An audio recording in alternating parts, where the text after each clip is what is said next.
El día de hoy te enseñaré cómo se dicen los puntos cardinales en la lengua maya. Vamos a iniciar con el norte, que se dice de la siguiente manera: Shaman, Shaman, Shaman. Continuamos con el sur: Nohol, Nohol, Nohol.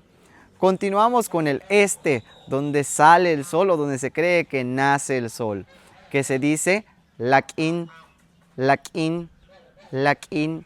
Y continuamos por el lado en donde se oculta el sol y se dice de la siguiente manera: Chikin, Chikin, Chikin.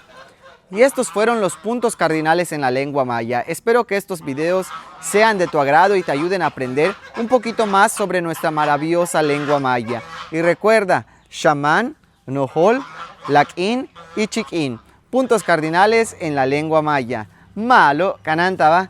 Bueno, cuídate.